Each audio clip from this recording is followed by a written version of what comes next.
새날을 여는 새벽 말씀 나눔입니다.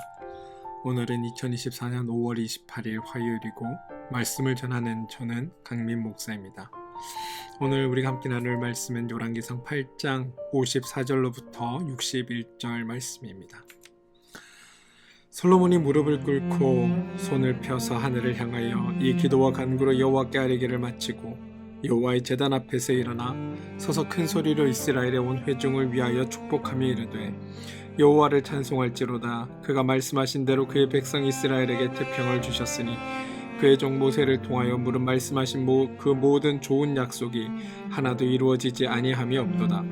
우리 하나님 여호와께서 우리 조상들과 함께 계시던 것 같이 우리와 함께 계시옵고 우리를 떠나지 마시오며 버리지 마시옵고 우리의 마음을 주께로 향하여 그의 모든 길로 행하게 하시오며 우리 조상들에게 명령하신 계명과 법도와 율례를 지키게 하시기를 원하오며 여호와 앞에 내가 간구한 이 말씀이 주야로 우리 하나님 여호와께 가까이 있게 하시옵고 또 주의 종의 일과 주의 백성 이스라엘의 일을 날마다 필요한 대로 돌아보사 이에 세상 만민에게 여호와께서만 하나님이시고 그 외에는 없는 줄을 알게 하시기를 원하노라. 그런즉 너희의 마음을 우리의 하나님 여호와께 온전히 바쳐 완전하게 하여 오늘과 같이 그의 법도를 행하며 그의 계명을 지킬지어다. 열왕기상 8장 54절로부터 61절까지 말씀입니다. 열왕기상에서 솔로몬에 관한 내용은 1장부터 11장까지 등장합니다. 솔로몬이 이스라엘의 왕으로 통치한 기간이 총 40년입니다. 그리고 지금 20년이 지난 상황입니다. 이 20년간 솔로몬이 한 일은 딱 하나, 건축입니다. 솔로몬의 행적을 이해하시려면 이스라엘의 역사와 주변국들과의 관계를 아는 게 좋습니다. 그동안 이스라엘은 강대국이었던 적이 없습니다. 창세기에서는 일개 부족이었고 애굽에서는 처음으로 총리의 가족으로 입국했으나 나중에는 노예의 신분으로 전락합니다. 출애굽한 후에는 유랑하는 민족이었고 가나안 땅에 정착한 후에는 계속하여 주변의 나라들에 의해 침략을 받고 압제를 받았습니다. 게다가 사무엘 시대에는 법궤를 빼앗기기까지 했습니다. 이스라엘의 상황이 역전된 것은 왕정 시대부터입니다. 사울이 왕으로 등극한 이후부터 이스라엘은 전쟁에서 승승장구하였고 영토를 확장하였으며 국가의 최소한의 형태를 갖추기 시작합니다. 사울에 이어 왕으로 등장한 다윗은 용병들을 데려와 상비군 제도를 설립하였고 정치, 경제, 종교, 외교, 문화 등 각 분야에서 강력한 나라로서의 위상을 높여갑니다. 이스라엘이 민족이 된 이후로 가장 번성한 시대가 된 것입니다. 단 하나 아쉬운 것이 있었는데 이 번성함을 대내외적으로 과시할 만한 자랑거리가 따로 없었다는 겁니다. 그래서 시작한 것이 솔로몬에 이르러 시작된 건축이고 솔로몬은 모든 것이 잘 준비된 상태에서 왕권과 국권을 상징하는 성전과 왕궁을 건축함으로 그들이 얼마나 부강한 나라가 되었는지를 대내외에 알리게 된 것입니다.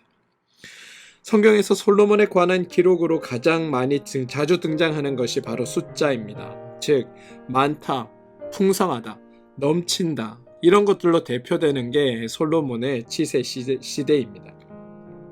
열왕기상 3장에서는 솔로몬이 기브온 산당에서 번제를 드렸는데 자그마치 1000번제입니다.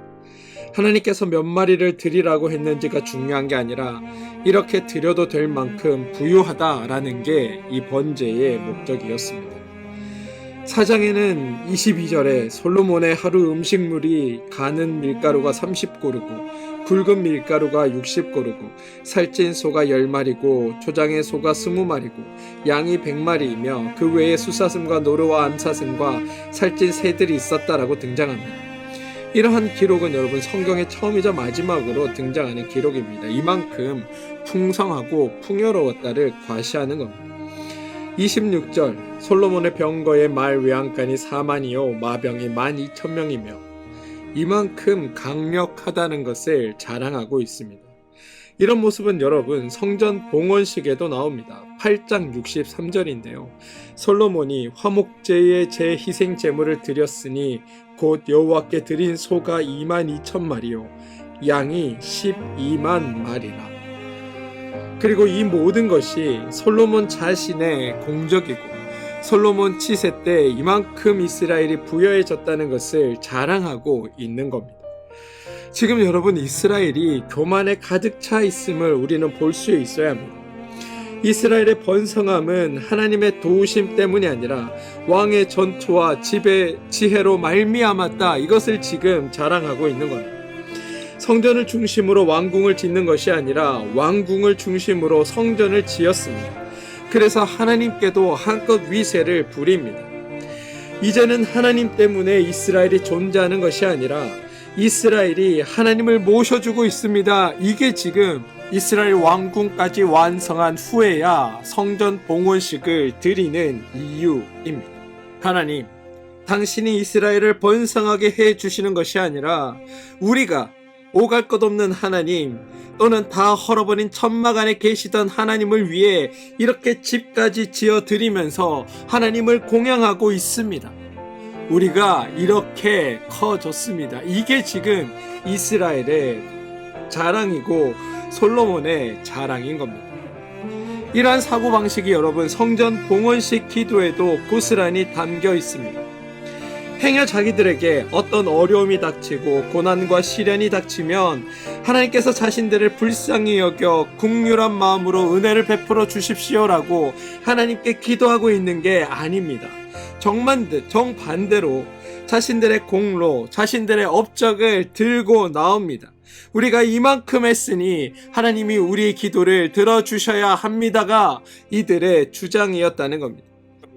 이스라엘 백성들이 우리가 하나님을 위해 성전을 지어 드렸으니 우리가 성전을 향해 기도하면, 혹은 성전 안에서 기도하면 하나님은 당연히 우리의 기도를 들어주셔야 한다라는 게 이들 솔로몬의 기도의 핵심이었습니다.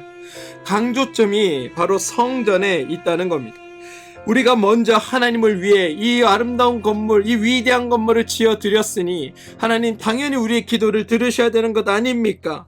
우리가 하나님께 제공한 것이 있으니 하나님은 우리에게 받은 것이 계시니 하나님은 우리의 기도를 들어주셔야 한다. 이게 성전을 강조하는 솔로몬의 기도의 핵심입니다. 그리고 그 증거물이 바로 성전입니다. 하나님이 백성들의 요구를 거절할 수 없는 명백한 증거물이 이거 해줬지 않습니까? 하나님께 이렇게 당신이 거할 성전을 지어 드리지 않았습니까? 그러니 성전을 향해 기도하거든, 성전 안에서 기도하거든 하나님께서는 의무적으로 우리의 기도를 들어주셔야 하는 겁니다. 이게 성전을 강조하는 솔로몬의 마음이며 이스라엘 백성들의 마음이었다는 겁니다. 다시 말해, 우리가 당신에게 이만큼 했으니 당신은 받은 만큼 우리에게 해주셔야 하는 겁니다. 이게 솔로몬의 기도 속에 담겨있는 이야기입니다. 오늘 읽은 열왕기상 8장 54절부터는 솔로몬의 축복이라고 불리우는 단락입니다. 지금까지 설명드린 이스라엘과 솔로몬의 태도를 전제하고 한번 본문을 보시기 바랍니다.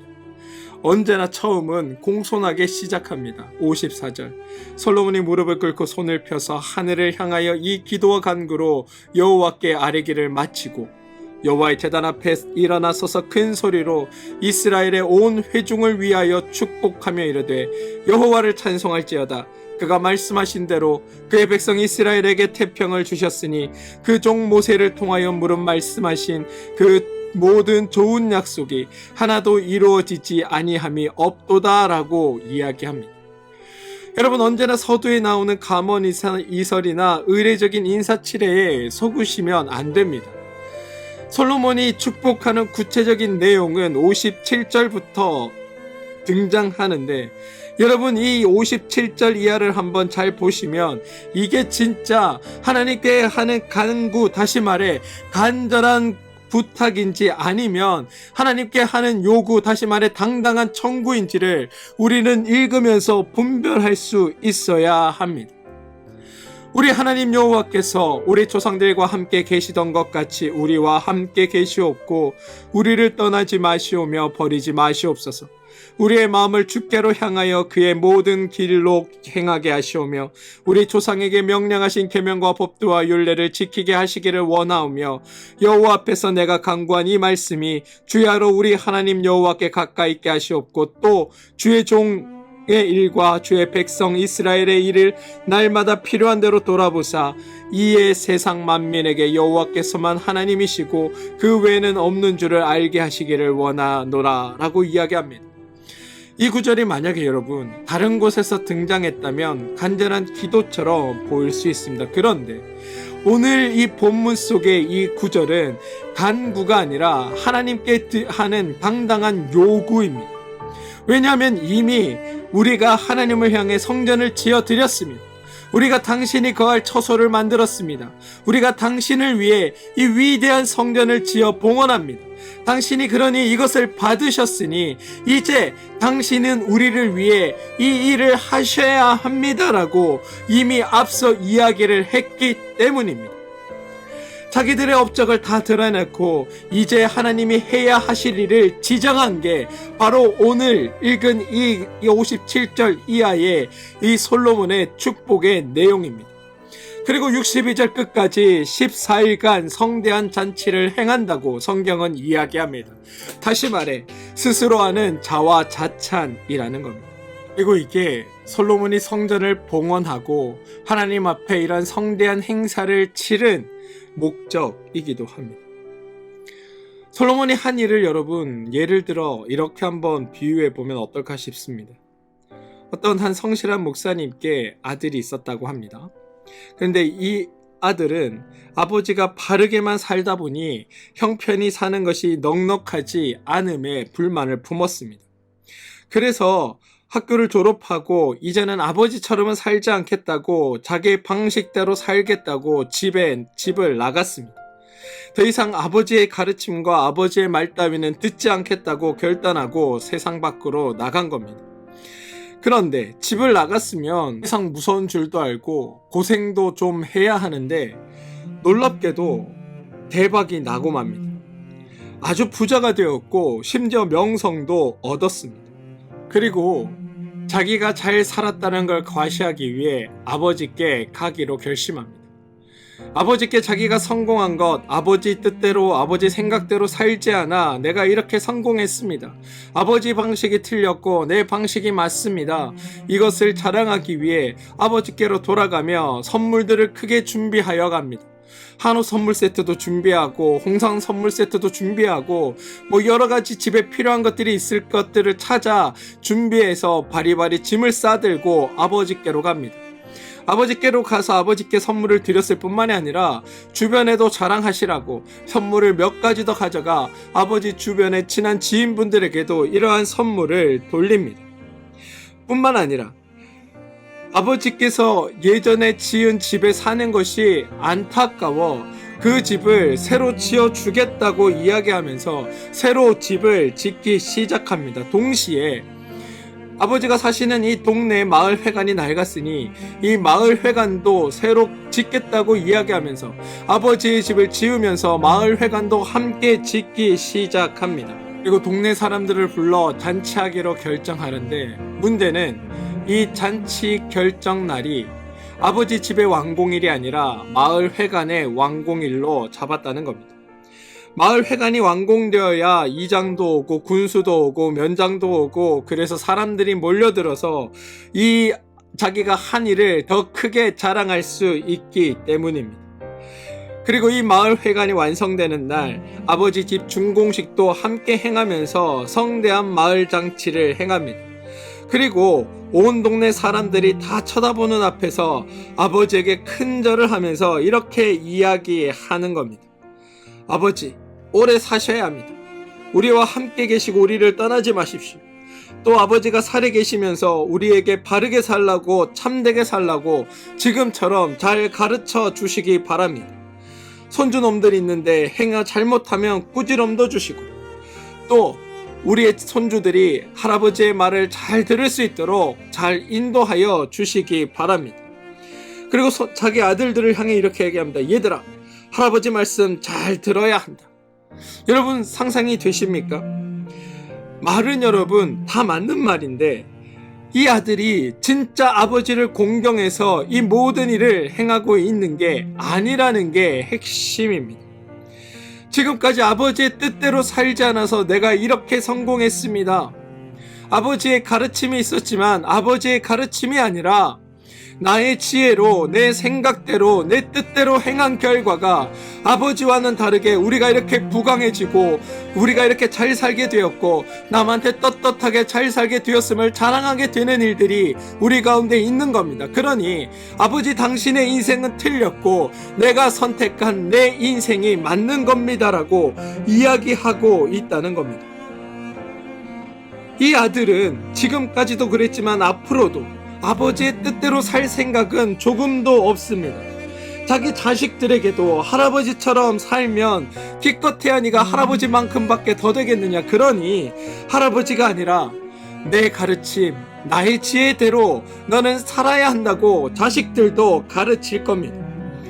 그냥 지금 아들이 하는 것은 내 고향에 가서 내가 이렇게 성공했다, 내가 아버지 몰래 아버지 보란 듯이 이렇게 크게 성공했다, 한바탕 자랑질하고 온 것밖에 없는 겁니다.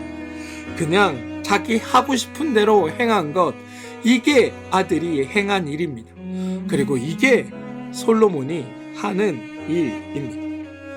그래서 여러분 열왕기상 9장 1장은 뭐라고 우리에게 얘기하냐 하면 솔로몬이 여호와의 성전과 왕궁 건축하기를 마치고 자기가 이루기를 원하던 모든 것을 마친 때에라고 이야기합니다. 강조점이 자기가 이루기를 원한 모든 것에 있습니다.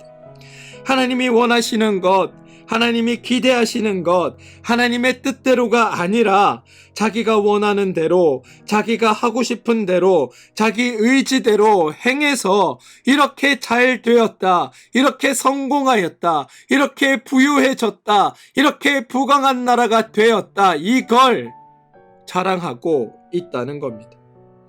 근데 여러분, 이게 정말 잘한 일입니까? 사랑하는 성도 여러분, 저는 말씀을 묵상하며 우리의 자랑은 무엇일까라는 생각을 해보게 됩니다. 여러분의 자랑은 무엇입니까? 하나님 안에서 여러분의 자랑은 도대체 무엇인가요? 하나님이 여러분에게 베푸신 일입니까? 아니면 여러분이 하나님 앞에 행한 것들이십니까?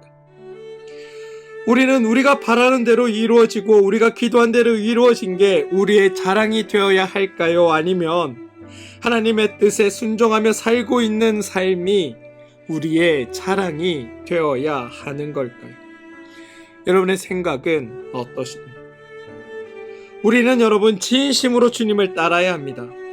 따르는 척이 아니라, 따르는 흉내가 아니라 참으로 따라야 합니다. 내가 하고 싶은 대로 하면서 그 결과가 내 눈에 좋아 보인다고 그것이 주님의 뜻이다라고 말하지 말고, 반대로 내가 원하는 결과가 나오지 않는다고 해서 주님의 뜻이 아니라 여기지 말고 우리 삶의 주인 되신 하나님께 전적으로 모든 것을 내어 맡기고 의지하며 살아간다면 내 삶에 일어나는 모든 삶의 결과들 앞에 하나님의 선한 뜻을 물으며 그것 앞에 순종하며 나가는 것, 그것이 우리에게 있는 일들이어야 한다는 겁니다. 내 눈에 좋게 보이든 좋게 보이지 않든 그것과 상관없이 내 삶에 이루어지는 모든 삶의 결과는 하나님의 이루심과 하나님의 인도하심과 하나님의 역사하심 때문이다. 비록 내가 그것을 지금은 이해할 수 없을지라도 하나님은 내 삶에 이루어 놓으신 일들을 통해 결국은 그 옳은 선함과 바른 신실함과 기쁨으로 우리의 삶을 이끌고 만들어 가실 것이다. 이게 믿는 우리의 고백이 되어야 한다는 겁니다. 저는 우리의 삶이 그러하길 원합니다. 사랑하는 성도 여러분, 부디 하나님을 전적으로 믿고 의지하며 따르는 삶을 사는 이들이 되어 주시길 바랍니다. 또 내가 하나님께 행한 것이 하나님의 복을 받기 위한 조건이 되는 믿음을 갖고 사는 것이 아니라 온전히 나를 사랑하시는 하나님의 사랑이 나를 살리고 나에게 복을 주신다는 선한 하나님을 향한 믿음으로 조건 없이 주님을 따르는 그 자리에 여러분들이 서 계시길 소망합니다. 그래서 오늘 내 삶의 주인 되신 주님을 온전히 붙드는 그런 믿음의 자리에 여러분 서주시길 주님의 이름으로 축원드립니다. 함께 기도하겠습니다. 주님, 내가 행한 것이 나의 공로라고 하나님 앞에 자랑하지 않게 하시고 오직 하나님이 이루어주시고 이끌어주시는 삶 안에서 감사하는 삶이 믿는 우리의 삶이 되게 하여 주시옵소서.